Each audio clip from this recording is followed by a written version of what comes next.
Kwa hiyo hatuna nchi nyingine ya kwenda, ni hii ya kwetu. Ndio maana anasema there is no way kwamba mtu yuko ughaibuni anasema anataka sisi tuandamane Tanzania, alafu yeye hayupo. No. Hamna kitu kama hicho. Kwa hiyo nataka kuwatoa wito, mimi kama kijana wa Kitanzania, kuendelea kutoa wito kwa vijana wa Kitanzania ambao baadhi yao katika mikoa mbalimbali wanahamasishwa wajihusisha na vitendo vya uvunjifu wa amani, kwamba don't do that. Na huku kwetu kama hapa Shinyanga, nimezungumza na vijana, sasa hivi mvua zimeanza kunyesha, watu wajipange, wapige kura, warudi kwenye shughuli zao za uzalishaji wa mali na kutafuta vipato vyao na kujenga vipato vyao. Wa eneo lote la wilaya ya Shinyanga tumehakikisha tunaweka ulinzi wa kutosha katika haya maeneo yote ya kupigia kura, lakini pia kunakuwa na ulinzi wa kutosha katika vijiji vyetu mbalimbali. Kwa hiyo nataka niwaombe na niendelee kuwasihi wapiga kura wote ambao wamejiandikisha waweze kujitokeza kwa wingi kupiga kura katika vituo ambavyo wamejiandikisha, kwa sababu hali ya wilaya ni shwari na hatutarajii kwamba patakuwa pana mwananchi yeyote mmoja miongoni mwetu ambaye anaweza kuattempt ama kujaribu kufanya vitendo vyovyote vya kuvunja amani ama makosa ya jinai, na tumekuwa tuna taratibu hizo.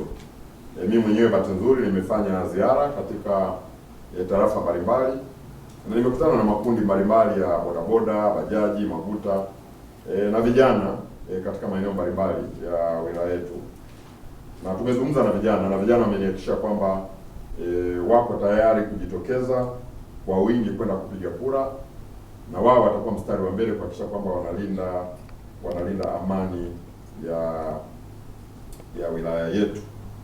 Lakini nataka tu kuendelea kusisitiza kwamba wakati kampeni zitakuwa zinahitimishwa kesho mpaka tarehe ya leo, toka vyama mbalimbali vimekuwa vifanya kampeni katika wilaya ya Shinyanga, hatujapata rapsha yoyote, hatujapata tukio lolote la uvunjifu wa amani, hatujapata tukio lolote la vitendo vya makosa ya jinai ambavyo vimetokana na mazingira ya kampeni.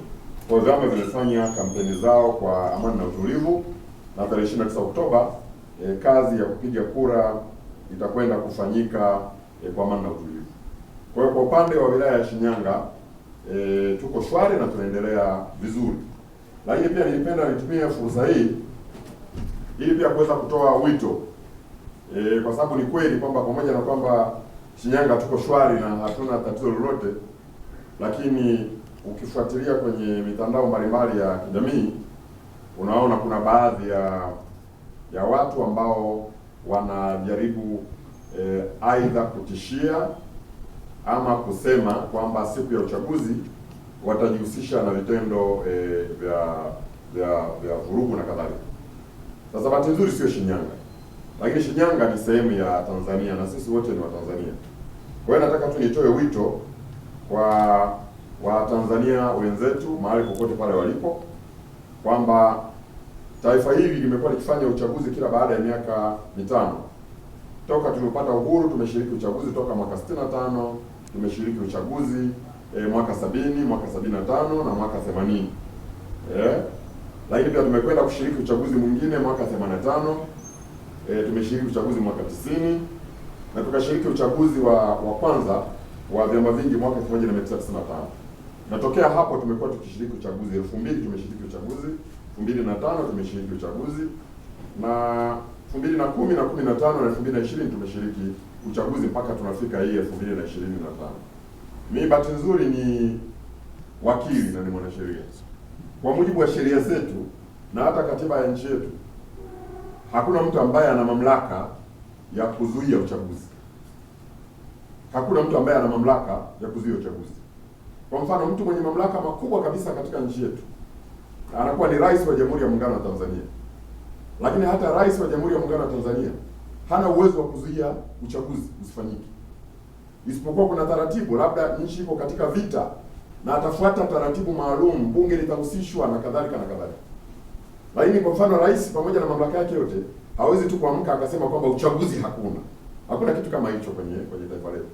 Sasa unaweza ukaimagine kama mtu mwenye mamlaka kama rais wa taifa hana uwezo wa kuzuia uchaguzi usifanyike, ni nani mwingine ambaye anaweza akawa na mamlaka ya kuzuia uchaguzi kwenye taifa? Hili ni jambo la kikatiba, na hata rais mwenyewe anaongoza nchi kwa kufuata katiba inasema nini. Kwa hiyo nataka tu kusisitiza kwamba ukiwa Mtanzania wa kawaida, ukiona kwamba hata mkuu wa nchi hana mamlaka ya kuzuia jambo fulani kwa sababu lipo kwa mujibu wa katiba, wewe mwananchi wa kawaida lazima uchukue tahadhari za hali ya juu, asije akakudanganya mtu kutoka mahali popote kwamba wewe una uwezo wa kwenda kuzuia uchaguzi usifanyike.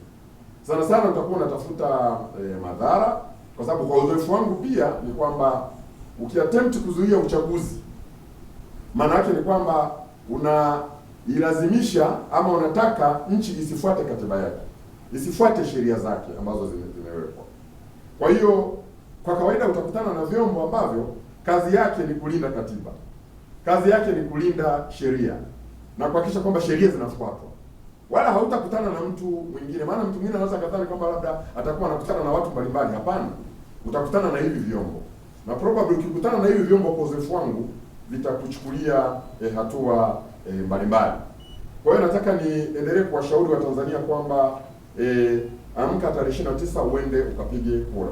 Lakini lingine katika hilo eneo, ninafahamu kwamba wale vinara ambao wanahamasisha sana Watanzania wasiende kupiga kura, na wengine wanasema kwamba Watanzania tukiamka tarehe 29 twende tukachukue nchi yetu labda imetekwa na watu wachache na kadhalika na kadhalika. Most of these people, sehemu kubwa ya hawa watu ukifuatia profile zao hawaishi Tanzania. Yaani mimi ambaye nazungumza hapa ndio naishi Tanzania. Wazazi wangu wako hapa Tanzania, watoto wangu wako hapa Tanzania, familia yangu iko hapa Tanzania. Kwa hiyo unaweza ukaona the difference. Kuna mwingine anazungumza huko anasema tuandamane, tufanye vurugu, tuchukue nchi yetu. Tena mwingine anatamka maneno ambayo actually ni treasonous. Ni maneno ambayo ni kama vile una attempt labda kutaka kupindua nchi. Ndio unaweza kusema tuchukue nchi yetu. Sababu nchi hii haiwezi kuchukuliwa na mtu yeyote. Nchi hii ina utaratibu wake wa kikatiba. Kila baada ya miaka 5 inafanya uchaguzi wa kuchagua madiwani, mbunge pamoja na rais. Na chama kinachoshinda ule uchaguzi kinakwenda kuunda serikali kwa mujibu wa katiba. Na masuala mengine baada ya kuunda serikali yanaendelea. Kwa hiyo katika nchi yetu hatuna temi ya kusema wananchi wa mke waende wakachukue nchi. Yaani sana sana labda unataka kutengeneza vikundi vya wahuni mbalimbali, waamke kwenda kufanya vurugu maeneo mbalimbali, kwa hiyo the so called kwenda kuchukua nchi. Alafu wakichukua hiyo nchi wanamkabidhi nani? Kwa sababu nchi hii inaendeshwa kwa mujibu wa katiba, taratibu na sheria ambazo zipo. Na hizo ndio lazima zifuatwe. Kwa hiyo naamini kwamba Watanzania ni watu wenye akili timamu na ambao wanajitambua vya kutosha na ambao wanatambua kwamba kufuata kampeni ya watu ambao labda wako Ulaya, wako Marekani na maeneo mengine na kutaka kuifanya hiyo utekelezaji kwenye nchi yao ni jambo ambalo haliwezekani. Nataka nitoe challenge. Sababu kidogo mimi na uzoefu, ukisema mambo ya maandamano mimi nina uzoefu nayo. Unapoitisha maandamano, lazima wewe ambaye umetia maandamano uwepo kwenye maandamano. Yaani wewe ukaitisha maandamano wewe uko Marekani, afu unataka watu waandamane Tanzania. Ama mimi niko hapa Tanzania naitisha maandamano Marekani. Ama mtu yuko Uingereza anaitisha maandamano Tanzania. Hakuna maandamano ya namna hiyo. Kama kweli you are serious na unasema wewe ni mpiganaji ama mwanaharakati, unasema unaitisha maandamano, itisha maandamano alafu tukuone wewe uko front line unakwenda kuandamana. Funga safari hata kama ni kutoka nje ya nchi huko. Kama una hela za tiketi tunaweza tukakuchangia. Sababu wewe ni mwanaharakati labda unataka kuitisha maandamano Tanzania. Kwa hiyo funga safari. Mimi uzoefu wangu na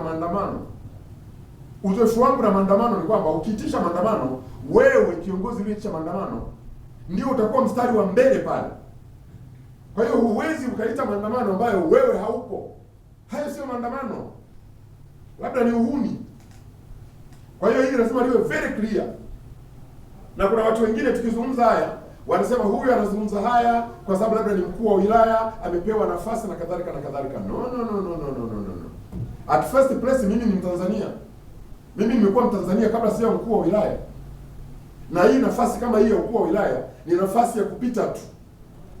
Ni nafasi ambayo ukipewa na Mheshimiwa Rais amekuamini, amekukabidhi jukumu la kufanya, baada ya miaka 5 kama atakuhurumia na ukakaa kwenye ile nafasi, rais ana watu wengine ambao atakuja kuwapatia ile nafasi.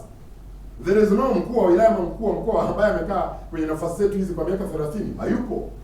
Utakaa katika kipindi fulani, utawapisha wengine. Kwa hiyo ukiondoka kwenye nafasi unarudi kwa Mtanzania.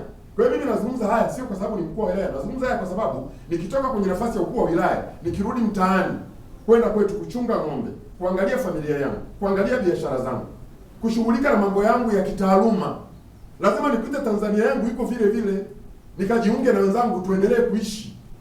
Ndio maana nazungumza haya. Maana mwingine anaweza kawa anadhani kwamba tunazungumza kwa sababu sisi tuna nafasi fulani. Hapana.